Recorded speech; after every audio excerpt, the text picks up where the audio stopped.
1절에서 6절까지 같이 합독하겠습니다. 형제 사랑하기를 계속하고 손님 대접하기를 잊지 말라. 이로써 부조 중에 천사들을 대접한 이들이 있었느니라. 너희도 함께 갇힌 것 같이 갇힌 자를 생각하고 너희도 몸을 가졌은즉 학대받는 자를 생각하라. 모든 사람 결혼을 귀히 여기고 침소를 더럽히지 않게 하라. 음행하는 자들과 간음하는 자들을 하나님이 심판하시리라. 돈을 사랑하지 말고 있는 바를 족한 줄로 알라. 그가 친히 말씀하시기를 내가 결코 너희를 버리지 아니하고 너희를 떠나지 아니하리라 하셨느니라. 그러므로 우리가 담대히 말하되 주는 나를 돕는 이시니 내가 무서워하지 아니하겠노라. 사람이 내게 어찌하리요 하노라. 아멘. 우리가 어떤 일을 하느냐 또 어떤 분야에 있느냐에 따라서 우리가 쏟는 에너지가 다릅니다. 운동 같은 경우에는 우리 몸을 많이 써야 돼요. 기술을 습득하고 배울 때에도 계속 몸을 단련시켜서 그 기술이 내 몸에 배게 해야 돼요. 한 번 내 몸에 밴 기술은 잘 잊혀지지 않죠. 어제 잠깐 자전거를 타면 드는 생각이 그래, 몸에 밴 자전거 타는 기술은 평생 가는 거죠. 평생 가는 거예요. 10년을 안 탔다가 타도 잘 탈 수 있어요. 한 번도 타지 않은 분들은 못 타요. 우리 몸에 밴 것들이, 이 몸에 밴 것들은 잊혀지지 않고 다시 그대로 나타나는 것을 볼 수 있어요. 그런가 하면 지금 오늘날 보고 있는 각종 시험들, 공무원 시험이든 고시 시험이든 이런 것들은 몸을 쓰는 게 아니라 머리를 써야 돼요. 참 능력 있는 분들이 많은데 오직 그 통과하는 그 관문이 이 머리로만 본다는 것이 안타까울 때가 많아요. 그거 가지고 있는 인내나 성실이나 이런 것들은 알 수가 없어요. 겪어봐야지 알 수 있어요. 그러나 그 관문을 통과하는 데는 일단 머리를 온통 써야 돼요. 우리 신앙생활 할 때는 어떤 걸 더 많이 써야 될까요? 신앙생활 할 때는 보통 처음에는 한동안은 머리를 많이 썼어요. 그래서 배우고 또 배워서 그 단계를 넘어서면 신앙이 좀 성장한 것처럼. 근데 이것은 대단히 잘못된 거죠.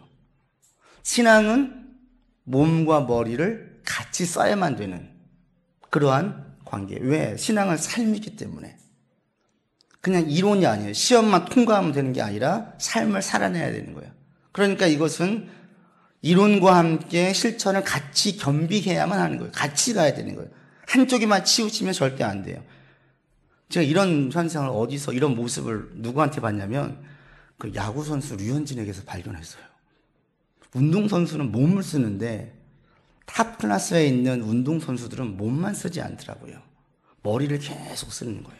오늘 자기의 컨디션, 오늘 나의 상태, 그리고 오늘 우리 팀 멤버들의 상태, 또 상대의 상태를 봐가면서 그때그때마다 다르게 행동을 해요.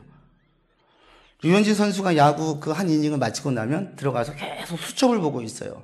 그게 뭔가 했더니 상대 팀에 대한 타자들에 대한 분석 메모예요. 저 타자는 다음 내가 맞이할 타자는 어떤 공에 강하고 어떤 공에 약하고 또 인코스인지 아웃코스인지 어디에 이 타자가 잘하는지를 계속 보는 거죠. 그러면서 머리를 쓰는 거예요. 다음에 한 공을 던질 때 하나의 공을 던질 때에 어느 코스에 어떤 구질로 던질 것인지를 계속 고민하는 거예요. 이미 몸에 든 기술을 상황에 따라서 다르게 자꾸 적용을 시키는 거죠. 신앙의 원리가 이와 똑같아요. 신앙은 성경 말씀을 잘 알아야 돼요. 이신칭이 오직 믿음으로 구원받아. 이걸로 자체로 흔들리시는 분들이 있어. 이것 확신하게 알아야 돼요. 우리 행위의 구원이 아니기 때문에 내가 죄를 지어도, 내가 분노해도, 내가 큰 실수를 저질러도, 심지어 살인을 해도 우리는 예수를 주로 고백하면 구원받아요. 구원은 믿음으로 받는 거예요. 그러나 여기에 만족하면 절대 안 되죠. 신앙의 능력과 믿음의 결실은 삶을 통해서 나타나요. 그리고 로이드 존스 목사님 말씀하시기로 나중에 하늘나라에 가면은 상급이 있고 차이가 있대요. 그 차이가 뭔지 모른다. 자신도 뭔지 모르겠다. 유치하게 뭐 돈을 더 많이 주고 금보화에 집을 주고 이런 상급의 차이는 아닐 것이다. 그러나 분명한 차이는 있다라고 성경에서 계속 얘기한다. 그럴 때 상급의 차이가 뭐가 이 차이를 만들까라고 말할 때 이 세상에서 행하는 여러분의 일들, 행위의 가치에 따라서 하늘의 상급의 차이가 있다는 거예요. 그러니까 여러분들이 행위를 절대로 가볍게 여기시면 안 돼요. 행위가 상급을 만들어요. 행위가 하나님께서 더 귀하게 여기신지를 만들지 입술의 고백은 시작에 불과하다는 거예요. 그런데 오늘날 너무나 많은 분들이 아멘해요. 고백을 했어요. 그런데 그 이후로부터 삶으로 이어지지 않아요. 상급이 없어요. 열매가 없어요. 오늘 기도할 때 우리 성도님 그랬잖아요. 인내하고 우리가 인내해서 결실을 맺기를 원합니다. 성령의 열매를 맺기 원합니다. 맞아요. 인내해야 돼요. 삶으로 살아내야 돼요. 그래야 열매를 맺을 수가 있어요. 그래서 성경을 보면 계속 서신서 자체에 쭉 나오는 게 뭐냐면 처음엔 교리를 얘기해요. 거짓 교사들이 와서 잘못된 것과 가르치고 복음을 잘못 알고 있는 이들에게 올바른 복음을 설명을 해줘요. 그리고 나면 꼭 이어지는 게 있어요. 뭐냐면 구체적으로 어떻게 실천할지에 대한 실천 사항들을 권면해줘요. 이게 대단히 중요한 거예요. 교리로 끝나면 신앙이 성장하지 않아요. 제가 봐도 성도들을 볼 때에 어떤 분들이 신앙이 잘 자라냐면 자기의 삶의 말씀을 잘 적용하는 분들이 신앙이 잘 성장해요. 말씀을 잘 적용하지 못하는 분들은 큰 애를 먹어요. 심지어 적용 자체를 하지 않는 분들은 그냥 그 자리에 멈춰 있어요. 5년 되고 10년 돼도 신앙이 성장하지 않아요. 신앙의 성장은 비판에서 오지 않아요. 오늘날 한국교회 문제가 많아요? 비판만 해보세요. 교회 변하지 않아요. 누굴 통해서 변화해요? 그 모습을 보면서 안타까워하고 무릎을 꿇고 내가 성도로서 바르게 살려고 애를 쓰는 분들을 통해서 변화가 일어나요. 잘 적용을 해야 되는 거예요. 그래서 성경은 사실을 보면 계속 적용이에요, 적용. 그리고 상황에 따라서 적용하고 에너지를 쏟을 부분들이 다 달라요. 어떤 경우에는 가정의 힘을 써야 되고, 어떤 경우에는 내 삶의 자체에 신경을 써야 되고, 어떤 경우에는 사회에 신경을 써야 되고, 어떤 경우에 내 직장에 더 신경을 써야 되고, 어떤 경우에는 교회에 더 신경을 써야 돼요. 그럴 때 구약을 보게 되어지면 하나님께서 우리 가운데 구약에서 가장 강조했던 것은 뭐냐면 지금으로 말하면 교회하고 사회였어요. 교회하고 사회. 가정을 좀 소홀히 했었어요. 왜? 그 당시에 상황이 그랬어요. 가나안에서 출애굽했어요? 출애굽해서 가나안으로 갔어요? 일단 가나안에 정착을 해야 돼요. 이 공동체가 살아남아야 돼. 생존해요. 공동체가 살기 위해서는 공동체 자체에 대한 중요성을 설명할 수밖에 없어요. 공동체가 살기 위해서는 신분주의로 가야 돼요. 하나님 중심으로 가야 돼요. 그러니까 제사와 예배를 중요하게 여겼어요. 신약이 오잖아요? 바뀌어요. 신약에서는 가정을 중요하게 여기고요. 교회를 중요하게 여겨요. 반대로 사회에 대해서, 공동체에 대해서는 대단히 소홀한 것을 볼 수 있어요. 왜? 신약은 임박한 종말론이었어요. 기독교 생존 자체가 어려웠어요. 그 당시에는 곧 주님이 오실 것이라는 생각에 안정적이지 않는 사회 가운데에서 우선순위에서 사회가 덜 강조된 것 뿐이었어요. 그래서 신약시대에 보면요, 개인신앙과 가정에 대해서 대단히 중요하게 여기고 교회 공동체를 강조해요. 반면에 국가와 사회에 대해서는 대단히 소홀한 것을 볼 수 있어요.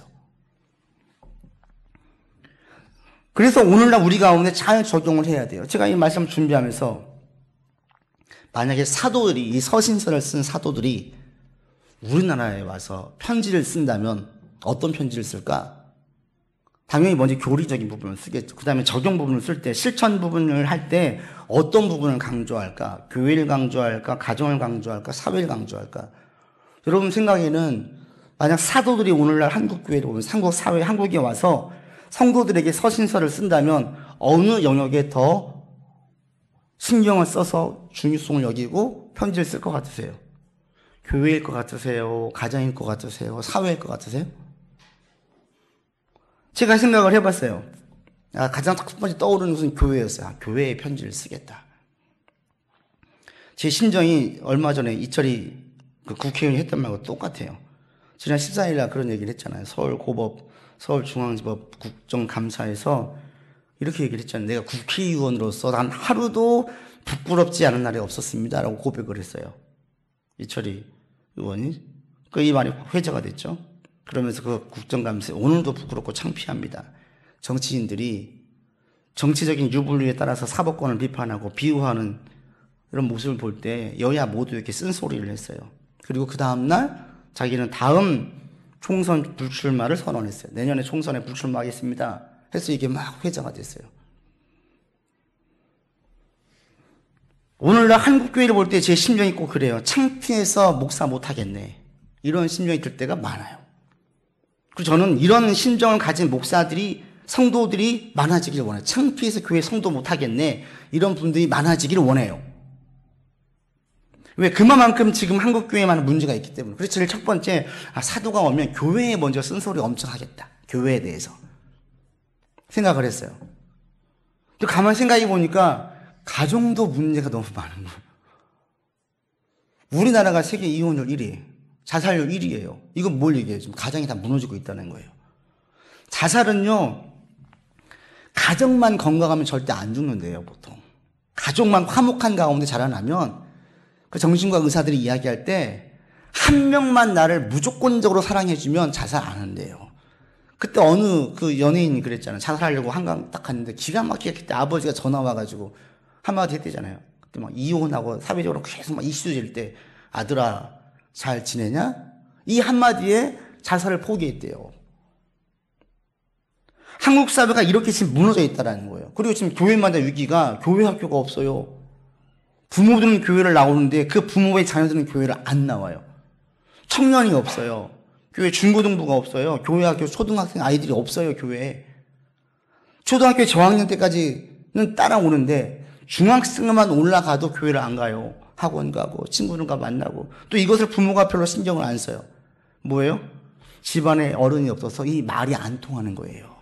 영적인 권위가 없는 거예요. 가정이 무너지고 있어요. 사도가 오면 가정에 대해서 엄청 쓴소리 하겠다.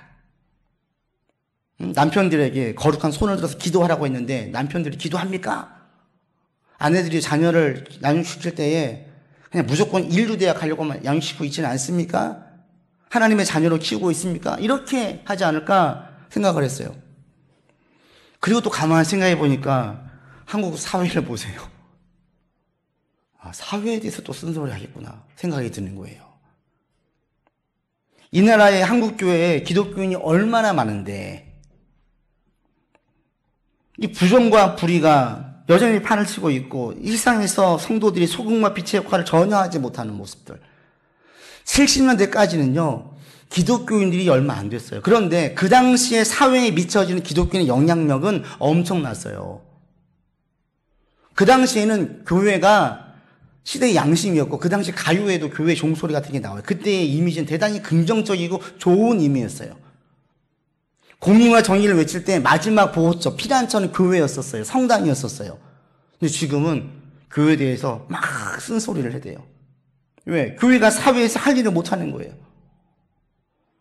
지금 우리 한국 사회는 종교적인 탄압이 없어요. 얼마든지 기독교인들이 소금과 빛의 역할을 발휘할 수 있는 사회 구조가 마련되어져 있어요. 그런데 그 역할을 전혀 감당하지 못해요. 오히려 사회에 같이 휩쓸려져 가요. 그러니까 저는 생각에 사도가 오면은 한국 이 공동체와 사회 속에서 어떻게 살아야 될지를 계속 얘기하겠구나 이 생각을 들었어요. 그러고 보니까 지금 우리 한국을 보세요. 성도들에게 가정에 대해서 할 말이 많죠. 교회에 대해서 할 말이 많죠. 사회에 대해 할 말이 많죠. 이게 뭐겠어요? 지금 우리가 그렇게 혼란스러워진 상황 가운데 있다라는 거예요. 진짜 잘 분별하는 분별력이 정말 필요하겠구나.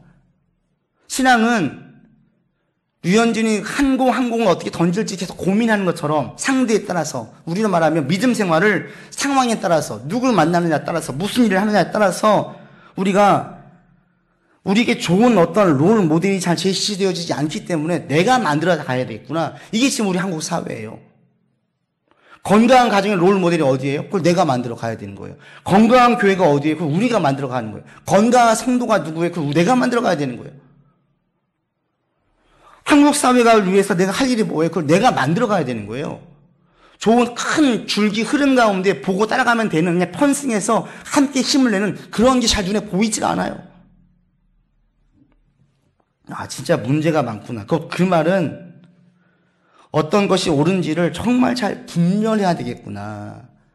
성경적인 지침과 원칙을 내가 스스로 세워가야 되는 그런 환경 가운데 여러분이 있음을 알기 바랍니다. 그래서 우리가 이때 잘 분별하는 게 필요해요. 잘 분별. 오늘 본문도 보면은 이게 권면의 부분이에요. 그럴 때 가장 첫 번째 강조했었던 권면들이 뭐냐면 가장 우선에 대한 권면할 영역들은 세 곳이에요. 한 가지는 가장 첫 번째는 가정이에요. 가정 공동체. 그 다음에 교회 공동체. 그리고 몸담고 있는 지역사회에서 어떻게 살 것인지. 이게 우리가 힘써야 될 거예요.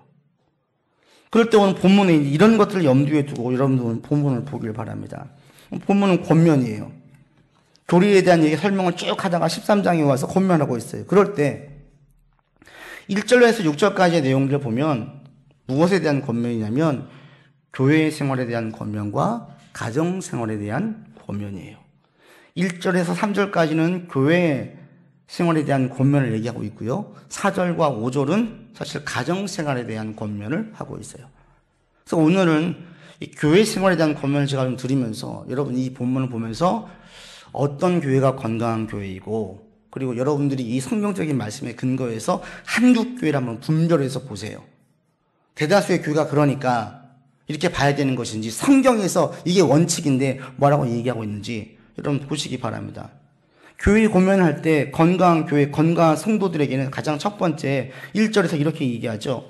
1절 우리 같이 읽겠습니다. 시작. 건강한 교회는 가장 먼저 뭐예요? 사랑을 계속한다라는 거예요. 사랑을. 이게 지금 2절, 3절이 1절에 귀속된다고 보시면 돼요.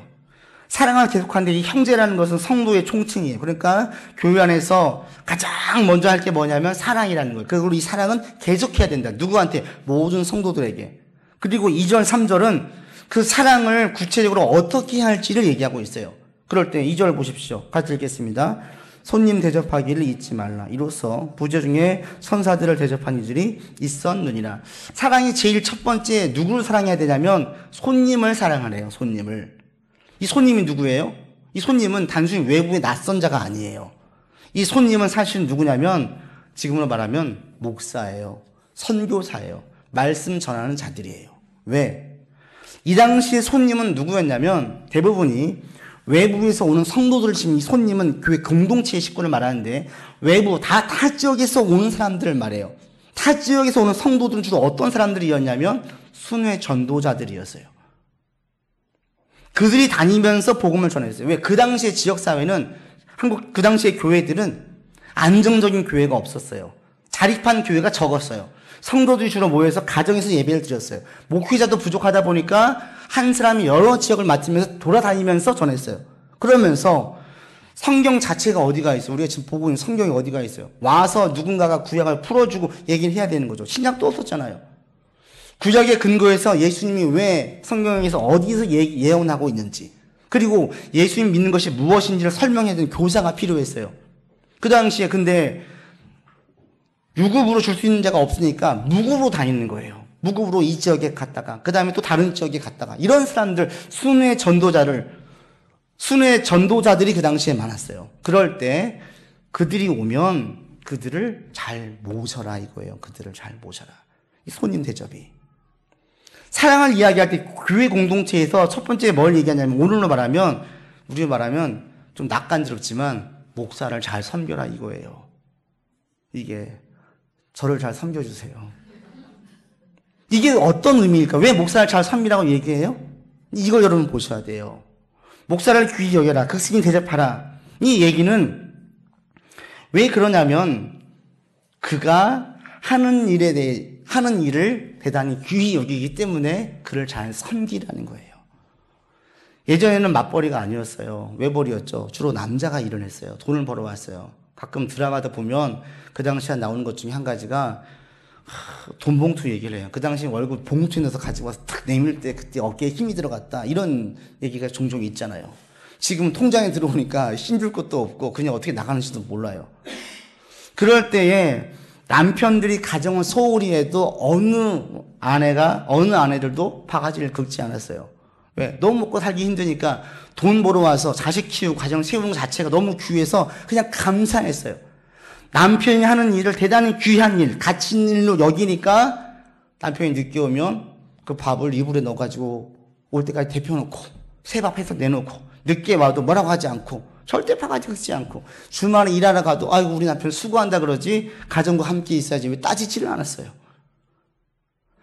일 자체를 가치 있게 여기니 남편을 귀히 여겼어요. 이와 똑같아요. 목사를 잘 섬기라는 얘기는, 잘 대접하라는 얘기는 그가 하고 있는 일이 그만큼 가치가 있으니까 잘 대접하라는 거예요. 목사를 귀중히 여긴다는 것은 뭐예요?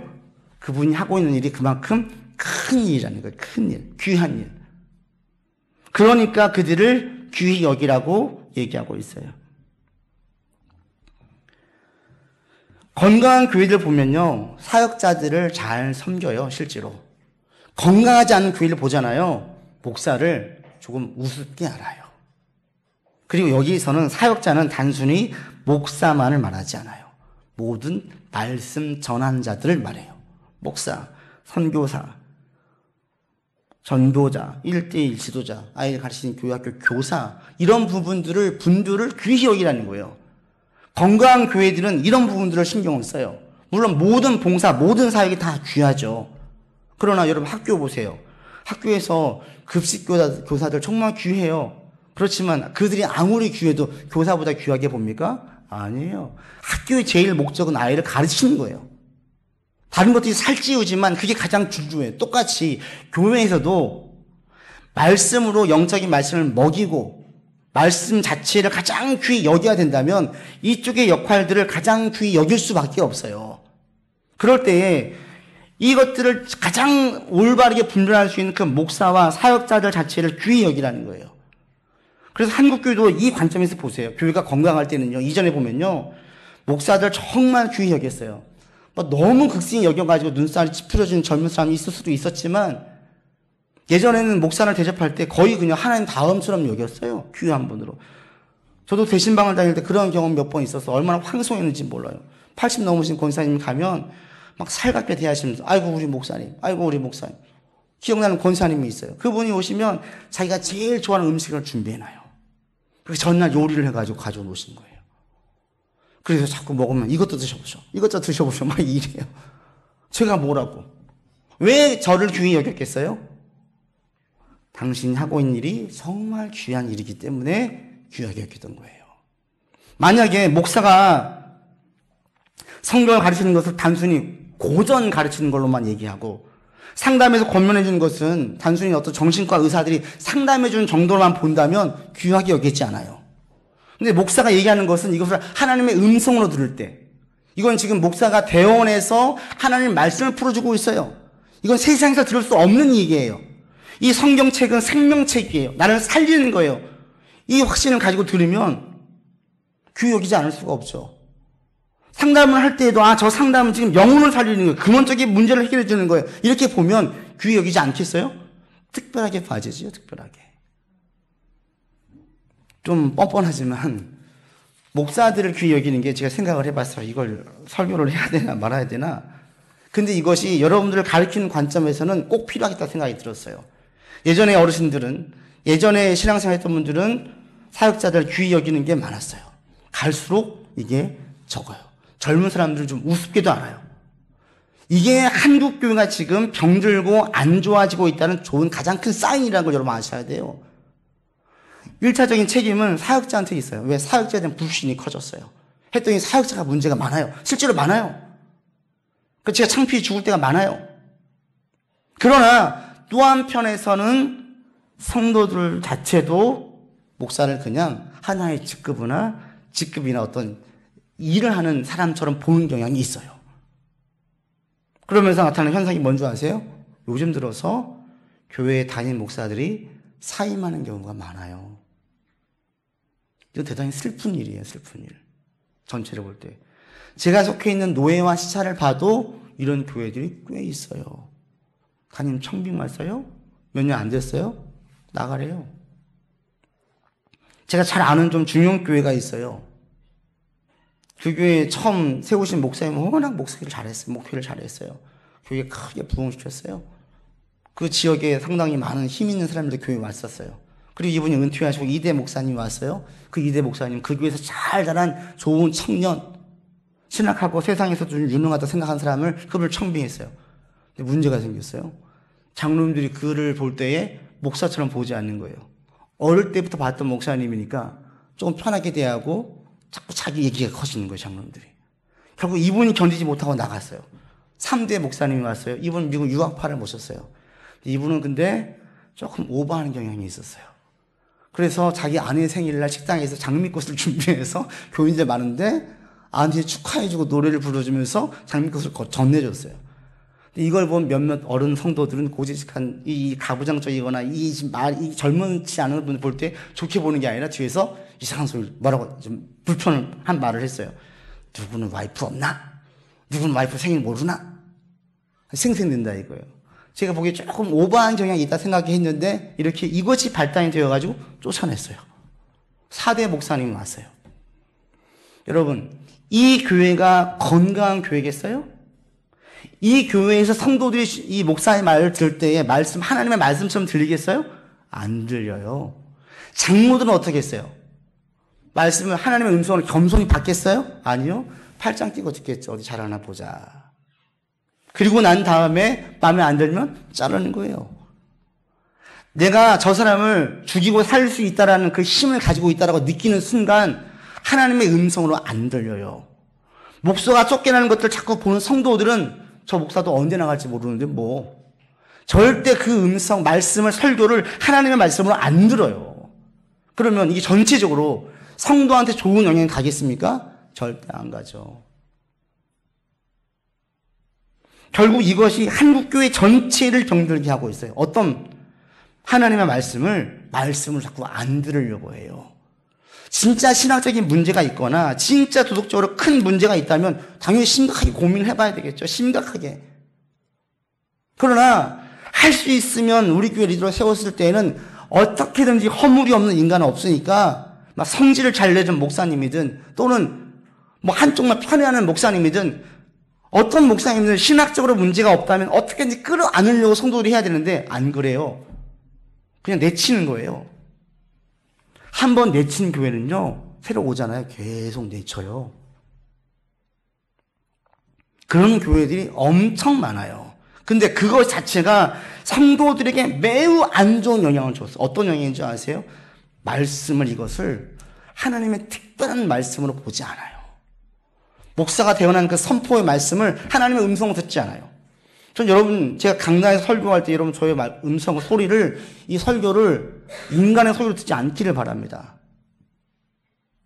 사석에서 저랑 이야기할 때 편하게 이해하세요. 그러나 제가 강단에 서서 말씀을 증거할 때는 이 설교 이 몇 장 안 된 용지를 준비하려고 얼마나 많이 고민하고 묵상하는지 몰라요.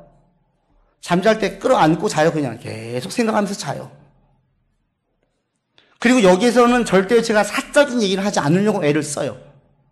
개인적인 의견을 제시하지 않으려고 해요. 그러니까 정치인은 누구를 지지하십시오. 어느 당을 지지하십시오. 이런 말을 설교단에서 하면 안 되는 거예요, 사실은. 하나님의 말씀을 대언하는 거예요, 하나님의 말씀. 그럴 때 여러분들은 저의 설교를 들을 때에 이것을 인간의 소리로 듣지 마세요. 하나님의 음성으로 들으세요. 내게 지금 말씀하시는 음성으로 들으세요. 그러면 여러분의 신앙이 좋아지지 않을 수가 없어요. 그래서 교회의 장로들이 많이 문제가 생겨요. 왜? 여차하면 쫓아내지 이 심리가 있다 보니 그들로 하여금 자기도 모르게 교만해지고 그 말씀을 걸러들어요. 순전하게 받지 않아요. 여러분, 여기에서 어떤 분이 설교를 해도, 제가 아닌 어떤 분이 설교를 해도 여러분들은 그 말씀을 들을 때에는 하나님의 음성을 들으려고 하는 그 자세로 청종하기를 바랍니다. 누가 봐도. 교리적으로 완전 이단적인 얘기를 하지 않는 이상 거기에서 어떤 내게 주신 메시지가 무엇일까 자꾸 고민하셔야 돼요. 그래야 내 신앙이 성장해요. 이 말씀에 근거해서 목사를 잘 섬기십시오. 손님을 대접하십시오. 이걸 근거해서 한국교회를 보니까 한국교회 왜 이렇게 문제가 많은지 한 단면이 보여요. 가장 큰 문제는 생명의 말씀, 성경은 생명책으로 여기지 않는 사람들이 많으셨어요. 가장 귀하게 여기지 않았어요. 설교단에서 선포하는 이 메시지를 하나님의 음성처럼 여기지 않는 자들이 많아졌어요. 큰 책임은 목사에게 있지만 여러분들이 거기에서 단순히 목사의 책임으로 보지 마세요. 좀 죄송한 얘기지만 어떤 목사한테 상처받고 배신당했고 실망을 크게 했어도 다시 상처받고 실망하더라도 강단에서 선포하는 메시지는 하나님의 음성으로 들으세요. 그러면 나의 신앙에는 분명히 유익하고 하나님의 음성으로 들려집니다. 아멘입니까? 또 한 가지 어떤 사람을 사랑해야 되느냐, 3절에 이렇게 얘기합니다. 3절 같이 보시죠. 너희도 함께 갇힌 것 같이 갇힌 자를 생각하고 너희도 몸을 가졌은 즉 학대받는 자를 생각하라. 어떤 사람을 사랑해야 되냐? 갇힌 자, 학대받는 자, 옥에 있고 매맞고 고난받는 자들을 사랑하래요. 여기서 2절에 3절에 보시면 생각하라는 것은 뭐냐면 이게 현재 명령형이에요. 계속해서 마음을 쓰라는 거예요. 그러니까 마음을 쓴다는 것은 뭐냐면 실질적인 도움을 주고 그들의 필요를 채워주라는 거예요. 누구에게? 옥에 있는 사람에게. 그러니까 우리가 이것은 단순히 옥에 가서 전도라는 얘기가 아니라 여기 이 옥에 있는 사람들은 누구냐면 복음 때문에 갇힌 자들을 말해요. 복음 때문에 감옥에 간 사람들, 학대도 마찬가지예요. 복음 때문에 심한 고문을 받아서 힘들어한 사람들, 고문 후유증으로 아파 누워있는 사람들, 그런 사람들을 1차적으로 교회에서 사랑하래요. 성도들이 그런 사람들 귀히 여기래요. 복음 때문에 갇히고 복음 때문에 고난받는 사람들을 주목해 보라는 거예요. 건강한 교회는 복음 때문에 갇히고 복음 때문에 고난받고 복음 때문에 환난과 시련을 겪고 복음 때문에 어려움에 처해 있는 사람들을 가장 먼저 주목해 봅니다. 그리고 그들에게 재정을 지원하고 그들을 돌봅니다. 이게 건강한 교회예요. 건강한 교회.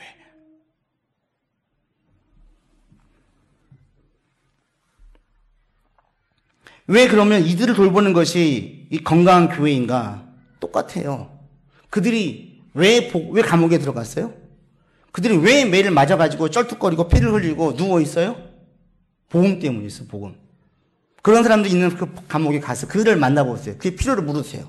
그리고 누워있는 그 사람들 찾아가서 뭘 도와줄지 물어보시면 어떤 생각이 들어요? 복음이 진짜 이런 가치가 있나? 이 생각이 안 들겠어요? 복음 때문에 감옥에 가야 할 정도인가?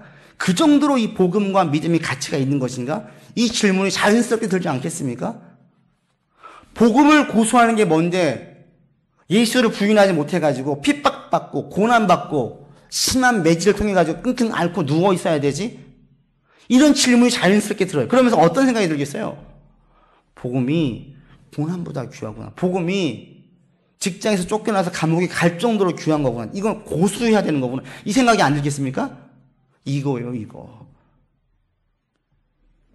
건강한 교회는 영혼을 가장 귀히 여겨요. 영혼을. 건강한 교회는 성도들의 영혼에 관심을 가장 먼저 가져요. 저 사람이 어떤 집을 샀는지, 얼마나 버는지, 어느 대학을 나왔는지, 이게 중요한 게 아니라 저 사람의 지금 영적인 상태가 어떠한지가 가장 큰 관심 대상이 돼요. 이게 건강한 교회의 사인이에요.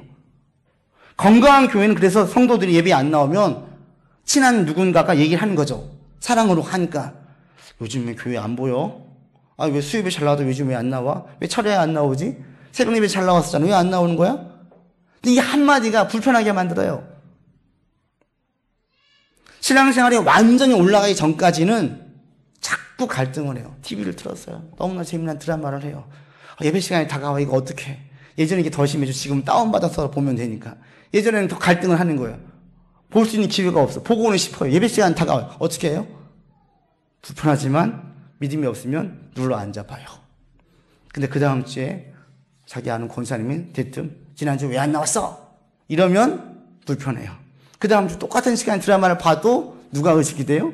그 권사님이 의식이 돼요. 다음 주 가면 또 뭐라고 할 텐데. 그럼 어떻게 해요? 권사님 때문이라도 TV를 끄고 교회를 가요. 처음에는 이게 싫은데 이게 시간이 지나면 지날수록 자기 신앙을 공고하게 해요. 지금도 가끔 만나는 두 아이 엄마가 있어요. 청년 때 제가 그 친구를 지도했었어요. 저를 볼 때마다 고마워해요. 이 친구 청년 때 제가 지도할 때 토요일 날 성경 공부 예배가 있어요. 청년 예배가. 안 나오면 전화했어요.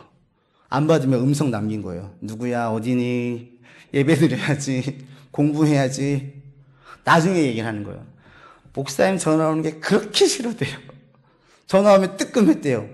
예배 시간인 것도 알아요. 그래서 지금 친구들과 노는 게 너무 재미있어요.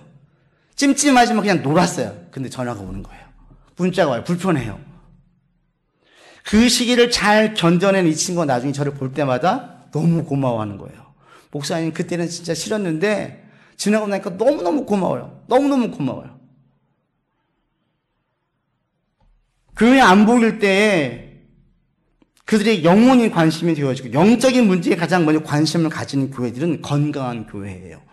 그런데 교회에 왔더니 영적인 것, 영혼에 대해서 생각하게 하지 않고, 야, 오늘 교회 갔는데 국회의원이 왔어. 오늘 교회 갔는데 누구랑 무슨 얘기 했는데 어느 아들이 어느 대학에 들어갔대. 어디에 들어갔대. 이런 것들이 먼저 되어지는 교회들이 많으면 그 교회는 건강하지 않는 교회예요. 영적 안부를 많이 물으면 그 교회는 건강한 교회예요. 이거에 근거해서 한번 한국 교회를 보세요. 건강해요? 건강하지 않아요? 여러분이 교회 올 때 여러분의 영혼의 안부를 묻는 분이 있습니까? 여러분 영적인 상태를 묻는 분이 있습니까? 볼 때마다 내가 기도하고 있어. 이런 얘기를 들은 적이 있으세요? 우리 교회 가운데에 여기에 가장 첫 번째 1차적인 관심을 가지기 바랍니다. 제가 누누이 말씀드려요. 여러분 삶의 문제들을 해결되기를 원해요. 해결되어야 돼요. 해결되지 않으면 이것이 가시처럼 나를 힘들게 해요. 그러나 저의 가장 큰 관심은 여러분 영적인 부분이에요. 영혼이 성장하기를 원해요. 진짜 예수 믿는 게 왜 복된지를 좀 알고 누리기를 원합니다. 그러려고 좀 귀찮게 하려고요. 자꾸 깨어 있어야 돼요. 신앙이라는 것은 왜 우리가 이렇게 자꾸 영적인 안부와 찾아가야 되고 관심을 기울여야 되는지 아십니까? 내 혼자서는 좋은 신앙생활을 할 수가 없어요. 여러분, 신앙에는 늘 굴곡이 있어요. 기복이 있어요. 열심을 내고 은혜가 임하면 계속 갈 것 같으세요? 아니에요. 모든 사도, 성경에 나와 있는 모든 인물들은 전부 다 침체기가 있어요. 침체기가. 힘든 시기가 있어요. 하나님의 강한 임재를 느낄 때가 있는데 어느 날은 하나님은 안 계신 것 같아요. 어떨 때는 정말 나를 사랑하시는 것 같은데 어떨 때는 나를 너무 미워하시는 것 같아요. 아니, 나한테 너무 무관심하신 것 같아요. 원망의 말이 나와요. 이럴 때가 있어요. 은혜가 가득해서 무엇인지 다 할 것 같은데 어떨 때는 너무나 마음이 냉랭해져가지고 나를 보고 내가 놀라는 거야. 이러면 안 되는데. 이러면 안 돼. 근데 그러면 다 가요. 목사는요? 그럴 때가 없을 것 같으세요? 있어요. 똑같아요. 근데 제가 목회하면서 감사한 게 저는 목사들은 좋은 게 뭐냐면 너무 냉랭할 때 그냥 있을 수가 없어요. 왜? 점점 주일이 다가오거든요. 설교를 해야 돼요. 냉랭한 상태에서 설교를 할 수가 없어요. 설교 준비가 안 돼요. 특히 명절 때 마음이 붕 떠 있을 때 얼마나 설교 준비하기 어려운지 몰라요. 다시 잡으려고 할 때. 저는 제동장치가 있어요. 주일 설교를 준비해야 되는데 이것이 저를 제동해요. 무뎌진 마음, 식어진 마음, 들떠있는 마음들을 잘 잡아줘요. 이게 저에게 유익이에요. 여러분들은 못 잡아요. 어떤 일로 내 마음이 분주해 막 산만해져 있어요. 그럼 잡습니까? 아니요. 그냥 그 산만한 채로 와요. 계속 예배 때 그 생각이 맴돌아요. 저도 산만한 일이 없겠습니까? 있어요. 그러나 설교 준비할 때는 몇 시간씩 그 이상씩만 이거 가지고만 씨름을 하니 산만한 생각이 저를 지배할 수 없어요. 여러분들은 온통 그 생각하다 오는 거예요. 그냥 여기에. 요즘 어떤 재미에 푹 빠졌네요. 일주일 내내 그 재미에 빠져 있다가 딱 오면은 그 재미의 여운이 나를 지배하지 말씀의 재미가 저를 지배하지 못해요. 신앙은 시간이 절대로 필요합니다. 기도의 시간을 들어야 되고요. 말씀을 읽는 시간을 들어야 되고요. 성경 말씀을 묵상하는 시간을 들어야지 내가 은혜 안에 있을 수가 있어요. 매일 바쁘게 살다 오잖아요. 은혜가 상실돼요. 내 마음이 너무 건조해요. 너무 딱딱해져요. 그러니까 여러분 할 수 있으면 복음성가도 많이 들으시고 정한 시간에 기도한 시간도 가지시고 규칙적으로 성경 읽으시고 큐티한 시간을 가지셔야만 돼요. 근데 작정을 하지만 이게 매일 됩니까? 안 돼요. 그러니까 자꾸 뭐라고 그래요? 모이기 힘쓰라 그래요. 혼자는 안 되니까. 혼자 할 때는 제동장치가 없어요. 그런데 친밀한 누군가가 한마디 해주면 그게 불편해요. 그게 걸려요. 그게 나를 깨워요. 여러분 주변에 이렇게 신앙적으로 내 영혼에 관심을 두는 지체들을 꼭 두기를 바랍니다. 그리고 그들을 정말 귀히 여기기를 바랍니다. 세상 사람들은 우리 영혼에 전혀 관심이 없어요. 그러나 성도들은 가장 첫 번째 으뜸으로 여길 것은 우리 영혼이에요. 어디에 사는지, 무슨 직장에 다니는지, 얼마나 버는지는 이건 중요하지 않아요. 가장 중요한 것은 영적으로 깨어있느냐, 신앙생활 잘하고 있느냐, 하나님 의지하면 가고 있느냐, 이게 제일 첫 번째라는 거예요. 여러분도 이걸 가장 먼저 교회에서 중요하게 여기세요. 가장 중요하게. 우리 교회가 그런 교회가 되면 우리 교회는 자연스럽게 건강해지고요. 우리 영혼들은 더 잘 될 수밖에 없어요. 이 딱 두 가지만 봐도 한국교회가 왜 문제가 있는지 진단이 되집니다. 왜 이렇게 한국교회에 문제가 많지? 법적인 소송이 왜 이렇게 많지? 왜 이렇게 교회에서 분쟁과 다툼이 많지? 첫 번째는 말씀이 사라졌어요. 말씀이.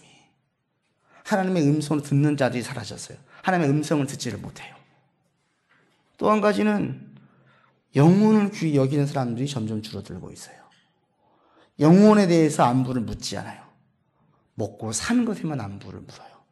먹고 사는 거 중요한데 더 중요한 게 영혼이라고 얘기하지 않아요. 여러분 영혼은 안녕하십니까? 하나님께 기도할 때 내 기도를 잘 듣고 계신다는 확신 가운데 기도하세요.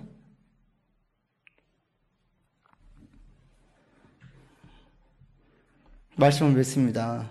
건강한 교회는 성도들을 사랑하는 것을 계속합니다. 어떤 사랑입니까? 말씀을 귀히 여기는 사랑이에요. 영혼을 귀히 여기는 사랑이에요. 이것이 교회에서 또 성도들 전체적으로 가장 으뜸으로 두고 나가야 될 것입니다. 교회 지종도 여기에 가장 많은 힘을 쏟아야 돼요. 우리 교회가 이런 교회가 되기를 원하고 한국교회가 이런 교회가 되기를 원하고 여러분도 건강한 교회가 어떤 교회인지를 잘 분별하셔서 한국교회를 볼 수 있기를 바라요. 대부분의 교회가 다 그러니까 그게 건강한 게 아니에요. 우리의 기준 성경이에요. 성경. 말씀에서 아니라면 아닌 거죠. 그건 다 잘못 가고 있는 거죠. 그래서 이런 부분들을 보면 한국 교회를 위해서 기도하지 않을 수가 없어요. 그래서 여러분 한국 교회를 위해 기도하시고 우리 샬롬의 교회 식구들을 위해 기도해 주시고 우리 교회가 계속 건강한 교회로 서갈 수 있도록 여러분이 힘을 쏟을 수 있기를 바랍니다. 아멘. 기도합시다. 하나님, 우리가 삶의 적용을 잘 하기를 원합니다. 건강한 교회는 형제 사랑하기를 가장 으뜸으로 합니다. 성도들을 가장 먼저 사랑합니다. 그리고 이 사랑은 말씀을 귀히 여긴 사랑이요 영혼을 귀히 여기는 사랑입니다. 우리 샬롬의 식구들 모두 다 영혼을 귀히 여기고 말씀을 귀히 여기는 자라 될 수 있도록 인도하여 주시옵소서. 주의 말씀을 들을 때 무릎을 꿇고 청종하게 하시고 허리띠를 졸라매고 깨어있는 상태에서 주의 말씀을 귀히 여겨 하나님의 음성을 듣는 역사가 있도록 인도하여 주시옵소서. 우리가 성도를 바라볼 때 그들의 영혼이 보이게 하여 주시옵소서. 죽어가는 영혼을 볼 때 안타까워하고 성장한 영혼을 볼 때 함께 기뻐할 수 있는 우리가 되게 인도하여 주시오. 우리 교회 분위기가 서로의 영혼의 안부를 묻는 교회 될 수 있도록 주여 인도하여 주옵소서.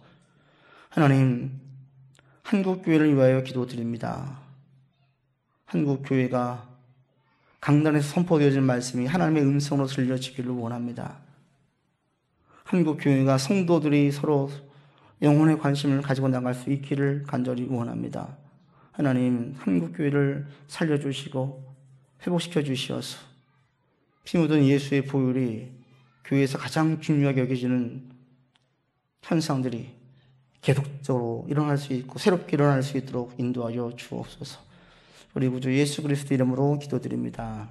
아멘.